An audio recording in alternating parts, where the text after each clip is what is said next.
Friends, तो मैं अभिलाष सिंह फिर से हाजिर हूँ एक नए टॉपिक के साथ। Conic section.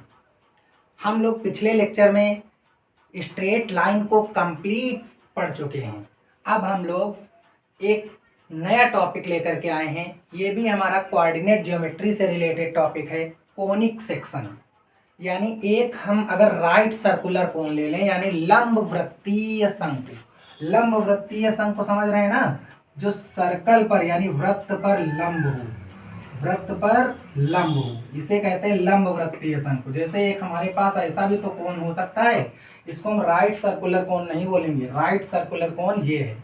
तो राइट सर्कुलर कोन्स के को कई पार्ट्स में कट किया जा सकता है। जरा देखते हैं, अगर हम एक समतल ले लें, मान लेते हैं कि ये एक समतल है और इस समतल को ऐसे ले जाएं, ऐसे और ऐसे कट कर दें। आप मान के चलिए कि हमारे पास एक बुक है, प्लेन बुक, उससे हम इसको ऐसे कट कर दें।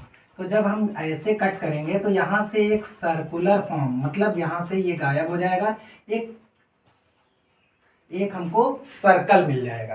तो आज हम लोग सबसे पहले क्या पढ़ेंगे, सर्कल पढ़ेंगे। यानी कोनिक सेक्शन का एक पार्ट है सर्कल।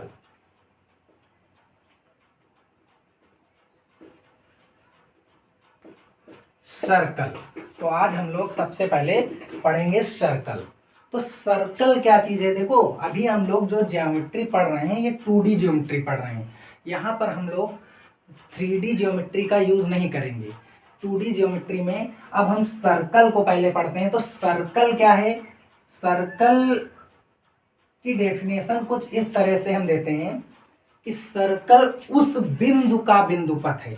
ध्यान से सुनिएगा आप लोग, सर्कल उस बिंदु का बिंदुपथ है जो किसी समतल में इस प्रकार गति करता है कि उसकी एक स्थिर बिंदु से दूरी सदैव नियत रहती है। ध्यान से समझो, जैसे मेरे पास एक धागा हो, सपोज करिए एक मेरे पास धागा है। अब एक यहाँ पर मेरे पास क्या है, एक स्थिर बिंदु है और ये गतिमान बिंदु है। अब इस बिंदु को, अब धागे को, एक सिरे को हम क्या कर लें, स्थिर कर लें। अब उसको ले जाएंगे ऐसे इस बोर्ड पर, तो वो कैसे जा सकता है, ऐसे। जो गतिमान बिंदु है ऐसे ही तो मोशन करेगा। यानी हमें जो एक आकृति मिलेगी उसे मैं कहूँगा सर्कल। यानी अगर मैं एक बिंदु कह दूं कि ये जो बिंदु था x, y था, ये गतिमान था, और एक स्थिर बिंदु था h, k, मान लेता हूँ एक स्थिर बिंदु था h, k, तो इनके बीच की दूरी सदैव नियत रहने वाली है। मतलब अगर मैं इस बिंदु को स्थिर कर दूं और इसको एक समतल में, एक समतल आप लोग समझ लीजिए, जैसे एक प्लेन है तो उसके प्लेन पर ही चलेगा। ये नहीं कि इसको हम ऊपर या नीचे कहीं नहीं ले जाएंगे, वरना फिर हमारी ज्योमेट्री 3D हो जाएगी। तो 3D ज्योमेट्री भी नहीं होनी है। एक्स वाई जो पॉइंट है उसको एक ऐसे समतल में गति कराना है कि उसकी उस स्थिर बिंदु से दूरी सदैव क्या रहे, नियत रहे। मतलब ये ना बदले, कांस्टेंट हो जाए।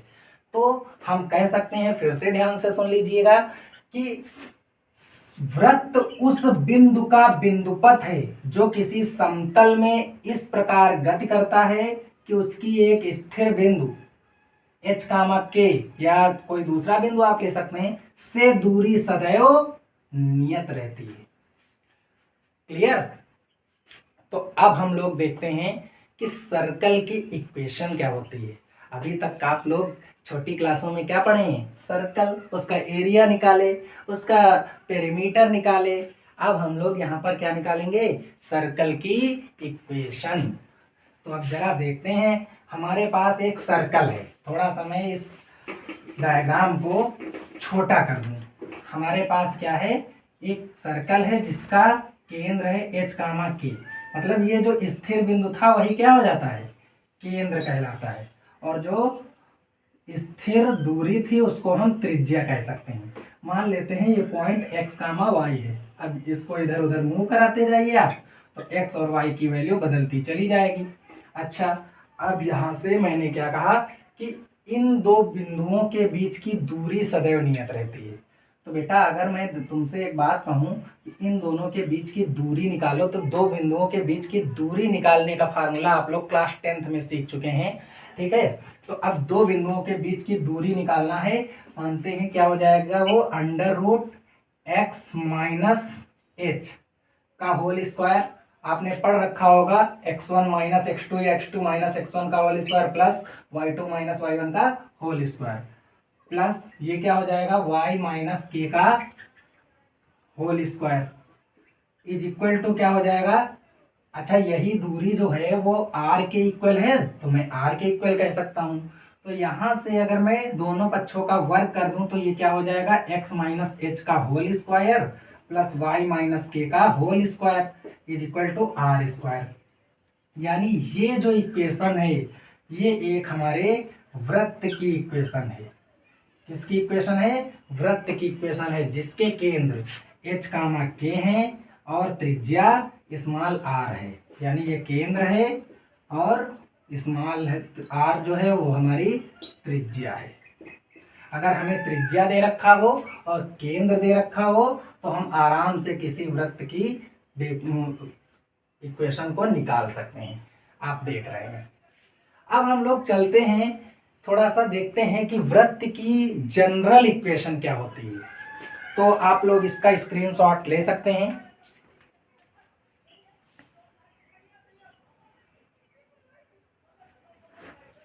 तो अब हम लोग देखते हैं कि वृत्त की जनरल इक्वेशन क्या होती है।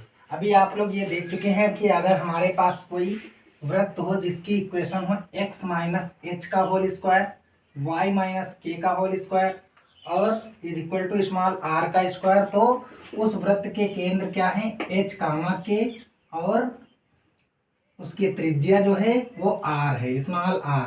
मतलब अगर हमारे पास केंद्र h कामा के हैं और स्मॉल r त्रिज्या है तो उसकी इक्वेशन ये होती है x माइनस एच का whole square plus y minus K का whole square is equal to r square.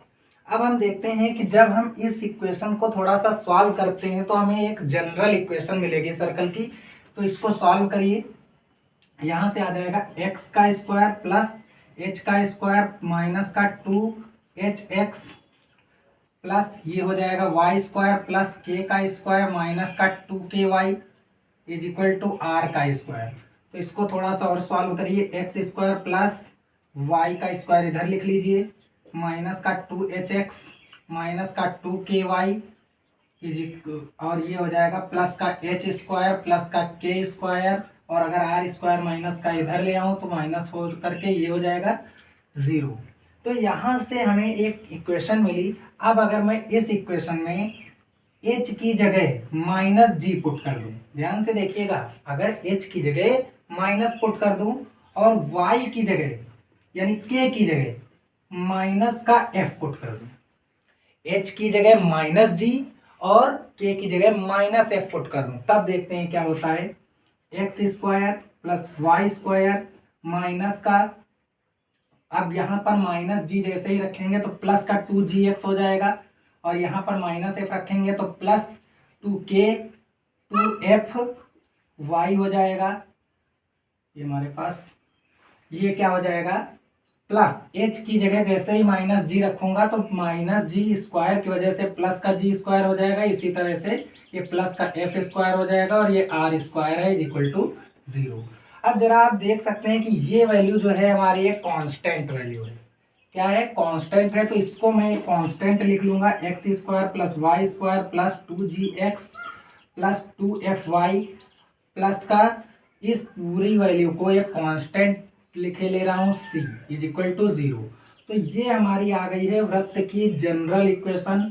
अगर बेटा आज के बाद आपको एक इक्वेशन दिखाई पड़ती है और उसमें एक्स स्क्वायर की टर्म मिले, वाई स्क्वायर की टर्म मिले और एक्स की पावर 1 की टर्म और वाई की पावर 1 की टर्म मिले और कोई कांस्टेंट टर्म मिले, तो आप क्या कहेंगे कि वो इक्वेशन एक सर्कल की इक्वेशन है। तो सर्कल की इक्वेशन है। तो हम इसमें क्या करेंगे, अब देखते हैं कि हमारी जो पहले वाली इक्वेशन थी उसमें केंद्र क्या थे, h कामा k थे। अच्छा आप ध्यान से देखिए कि h की जगह ही तो माइनस जी रख दिए हैं, तो यहाँ पर h की जगह मैंने माइनस जी रख दिया और k की जगह क्या था माइनस f पुट किया था तो माइनस f रख दिया। यानी ये इस इक्वेशन के केंद्र हो गए। अगर हमारे पास ये इक्वेशन दे रखी है तो उससे हम g और f की वैल्यू निकाल के माइनस जी कामा माइनस f को क्या कह सकता हूँ कि उस इक्वेशन के केंद्र है, मतलब सर्कल का केंद्र है। सेंटर है। अब इसके बाद मैं क्या करूंगा, जो ये कांस्टेंट वैल्यू है ये सी के इक्वल कर देता हूँ। तो यहाँ से मैं रख करके इसको थोड़ा सा और सॉल्व करता हूँ। ये जो कांस्टेंट वैल्यू है G square plus F square minus R square is equal to C. तो यहाँ से वैल्यू निकालिए आर स्क्वायर की, तो आर स्क्वायर उधर भेजोगे प्लस हो जाएगा और सी इधर आएगा तो minus G square plus F square minus का सी। तो आर की वैल्यू अगर निकाल लें तो क्या हो जाएगा, G square plus F square minus का सी। यानी अगर हमारे पास जी एफ और सी की वैल्यू दी है तो मैं इसकी रेडियस भी निकाल सकता हूँ, यानी ये हमारी क्या हो गई, त्रिज्या। अच्छा, अब आप लोग यहाँ से अगर हमें कोई जनरल इक्वेशन दे रखी हो तो उसके केंद्र और उसकी त्रिज्या तो आराम से निकाल ही सकते हैं।